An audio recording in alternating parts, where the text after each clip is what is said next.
안녕하세요. 드라마 스팟입니다. 오늘은 JTBC 토일 드라마 굿보이 7화 예고편을 분석해볼 시간이에요. 6화에서는 민주영이 경찰 내 커넥션을 총동원해 윤동주를 벼랑 끝까지 몰아붙였죠. 그 후 폭풍 속에서 직위해제와 강력특수팀 해체라는 충격적인 결정을 내리기 위한 포석들이 하나둘씩 깔리기 시작했지만 이 모든 것이 7화에서 본격적으로 현실화됩니다. 윤동주는 경찰이라는 신분을 잃고 뇌출혈 위험이라는 시한폭탄까지 떠안은 채 가장 나약한 상태로 내몰립니다. 그러나 이 상황이 끝이 아니라 시작이라면 어떨까요? 7화는 모든 것을 잃은 윤동주가 바닥에서 다시 올라오는 진짜 반격의 서사가 시작되는 회차입니다. 그리고 그 옆엔 뜻밖의 인물이 손을 내밀죠. 바로 마기. 마기와의 동맹, 예상 못한 반전의 복선, 그리고 점점 본색을 드러내는 민주영의 카르텔. 윤동주는 이제 공무원이라는 타이틀 없이 가장 자유롭고 가장 무모한 방식으로 다시 싸움을 시작합니다. 지금부터는 7화 예고 속 장면들을 토대로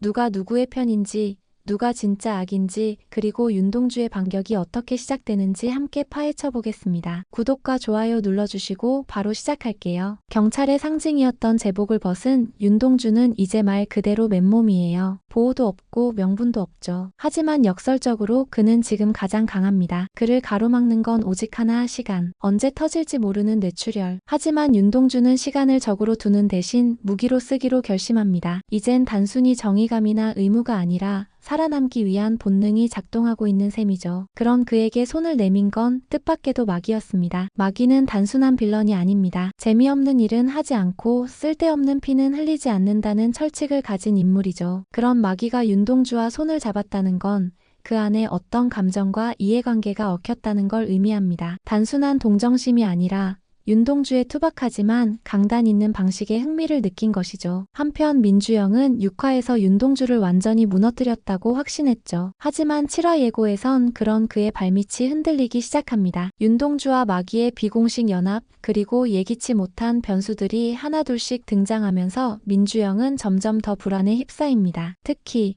마기의 움직임에 민감하게 반응하는 또 다른 인물, 레오. 레오는 마기를 견제하면서도 그녀의 감정 변화에 흔들리고 있죠. 이 3자 구도가 만들어내는 긴장감이 본격적으로 드러나기 시작합니다. 7화의 중심엔 두 개의 동거가 있습니다. 하나는 윤동주와 김종현, 그리고 또 하나는 윤동주와 마기. 이 두 관계가 평행선을 그리면서도 서로에게 영향을 주는 구조예요. 지안나의 집에서 함께 지내게 된 윤동주와 김종현은 처음엔 사사건건 부딪히지만 곧 하나의 목표 앞에 같은 편이 됩니다. 그 목표는 단 하나, 지안나를 지키는 것. 김종현은 묘하게 윤동주를 견제하면서도 윤동주의 진심을 인정하고 받아들이기 시작하죠. 이 두 사람의 티격태격 브로맨스는 이번 회차에서 색다른 재미와 따뜻한 감정선을 동시에 제공합니다. 그 사이 지안나의 집에 의문이 침입 흔적이 발견되면서 긴장감은 극으로 치닫습니다. 누군가가 그들을 향해 한 발 한 발 다가오고 있다는 예고이기도 하죠. 그리고 마기와 윤동주의 동맹은 예상 밖의 시너지를 만듭니다. 마기는 캔디 밀매 루트의 정점에 가까운 인물. 그녀를 통해 윤동주는 경찰도 접근 못한 정보와 루트를 확보하기 시작합니다. 그러나 그 과정에서 윤동주는 또 하나의 사실을 마주하게 되죠. 바로 민주영의 비즈니스 뒤에 누군가 더 있다는 것. 그 실체는 점점 레오로 좁혀집니다. 윤동주는 이 거대한 구조의 핵심이 단순히 민주영 하나가 아님을 깨닫기 시작하는 것이죠. 레오는 단순한 조직원이 아닙니다. 그는 정보, 무기, 인맥, 그리고 사람의 심리까지 다룰 줄 아는 인물. 민주영조차 레오 앞에선 긴장을 늦추지 못합니다. 그런데 7화 예고에서는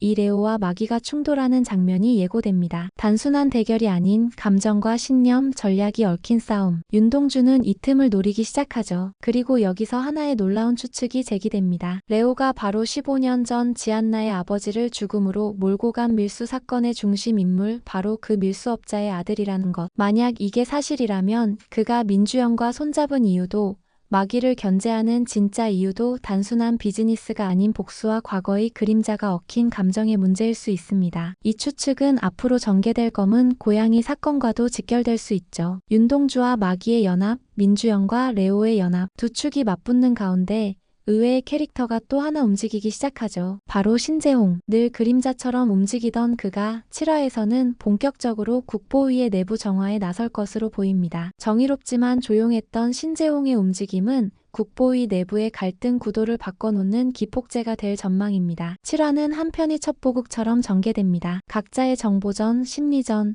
그리고 동맹과 배신이 얽히는 복잡한 게임. 윤동주는 이제 목숨이 아닌 의미를 위해 싸우기 시작합니다. 과거의 상처, 어머니의 죽음, 그리고 끝내 풀지 못했던 정의의 무게. 그 모든 것이 7화에서 다시 살아 숨쉬기 시작하죠. 국보위 7화는 지금까지 쌓아온 모든 복선이 살아 움직이기 시작하는 회차입니다. 윤동주는 더 이상 경찰이 아니지만 그렇기에 더 자유롭고 더 무모하며 더 진심입니다. 막이라는 변수, 김종현과의 브로맨스, 지안나를 향한 감정, 민주영과 레온의 이중 카르텔, 모든 게 얽히고 설키며 진짜 전쟁의 서막이 열립니다. 7화는 다시 시작되는 반격이자 진짜 윤동주의 이야기가 되는 회차. 예고편만으로도 긴장감이 폭발합니다. 과연 윤동주는 무엇을 선택하고 누구와 함께 싸워나갈까요? 그리고 마기는 그에게 어떤 빚을 갚게 될까요? 이제부터의 국보위는 단순한 수사극을 넘어 감정과 윤리, 정의와 복수의 경계선 위에서 벌어지는 진짜 인간들의 이야기입니다. 구독과 좋아요, 알림 설정 잊지 마시고요. 다음 주엔 더 뜨거워질 국보위와 함께 다시 찾아오겠습니다. 지금까지 드라마 스팟이었습니다.